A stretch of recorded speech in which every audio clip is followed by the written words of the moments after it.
Xo'p, yana bir marta assalomu alaykum hammaga. Navbatdagi darsimiz nima haqida bo'lishi? Bugungi darsimiz tradingda ishlatiladigan eng asosiy bilishimiz kerak bo'lgan terminlar, ya'ni ishlatadigan, analiz qilishga yordam beradigan uskunalar desak, manimcha adashmagan bo'lamiz. Xo'p, bugun o'zimiz uchun reja tuzib olaylik. Reja. Mavzuyimiz boshida reja tuzib olamiz. Xo'p, birinchi order block nima? OBni order qisqacha yozib ketaman, lekin uzoq tushuntiraveramiz. Order block nima? Ikkinchi, xo'p, FVG, ya'ni imbalance, bir FVG deydi yoki imbalance deydi. Imbalance ikkalasi bir narsa. Uchinchi, tradingda qanaqa qilib savdo ochiladi? Tradingda savdo ochish.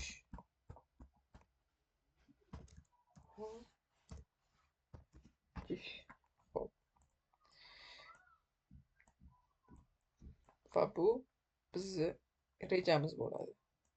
Xo'p, order block nima o'zi degan savolga qilsak, order block qayerda ko'ramiz desak, umuman jonli bozorda ko'rsatib o'tib ketaman va tushuntirishga harakat qilaman. Order block bizda qani?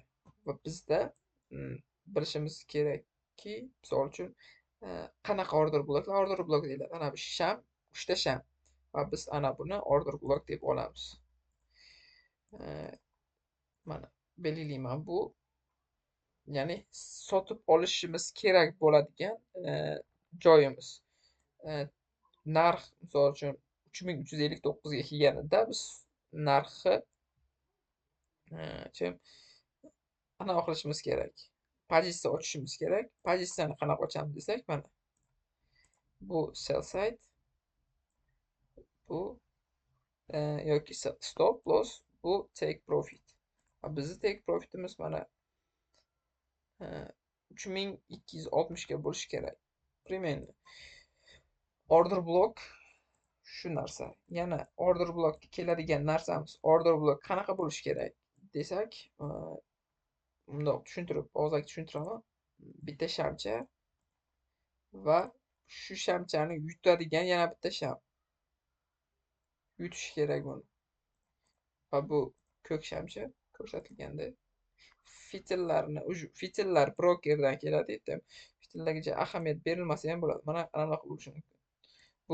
Bu narsani men sizlarga undan oldingi darslarda tushuntirib o'tganman.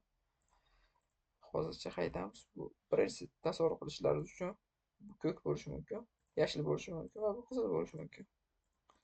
Va biz buni order block deb hisoblab,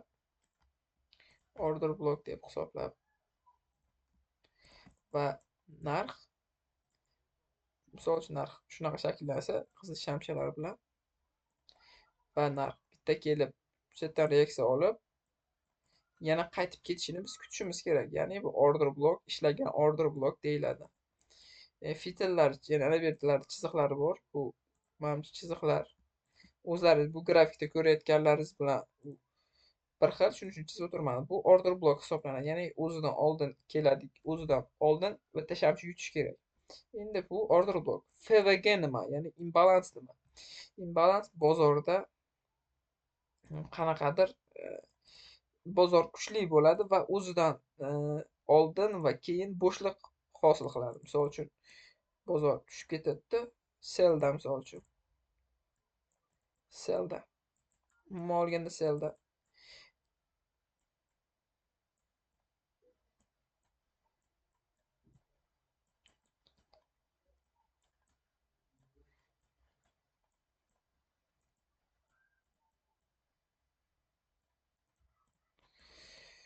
hop, sellda va bizda ana bu yerda qo'llanadigan, bu yerda chizmasak bo'lmaydi, manimcha tushunmasangiz kerak. Bitta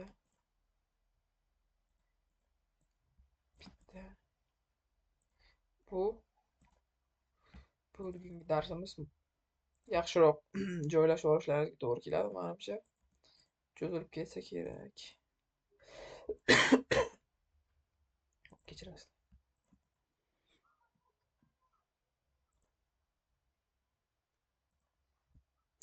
Xo'sh, bu fito va bu bitta qoladigan bo'shliq joyimiz, ya'ni bu imbalans.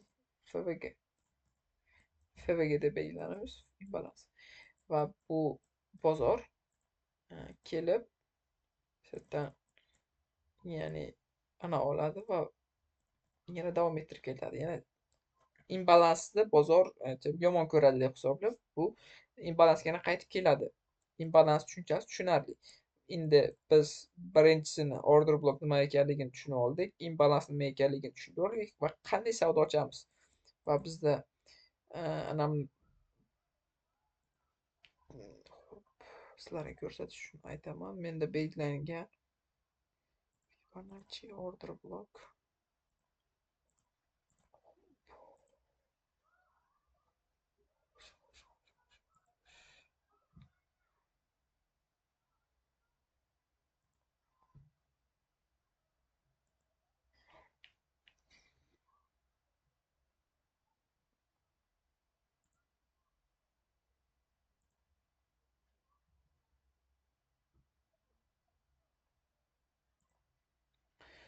umuman olganda buy yoki sell olishimiz bu bizga qanaqadir tasdiq berishi kerak. Ya'ni qaysi hollarda buy ochiladi, qaysi hollarda sell ochiladi va ular qanaqa qilib ochiladi deydigan savollarimiz mana long position, ya'ni short position. Bu inglizcha varianti. Biz ko'rishimiz mumkin. Mana yulduzchangaga bosib qo'ysak, nastroykadan o'zi chiqarib qo'yadi. Va biz narx kelganda narx kelganimizda narx va biz long position olishimiz kerak. Ya'ni sotishimiz kerak. Sotishimiz kerakda. Va keyingisi bu ikkala narsani ham nazariy qismini uchalasini ham tushunib oldik. Endi bizga bular kerak emas va biz jonli bozorda ko'ramiz. Va birinchi isbot bu, ham svechani pastdan, ham tanasidan olsak ham bo'ladi, lekin asosan tanasidan olganimizni tavsiya beradilar. Mana kelib bitib kelishi kerak.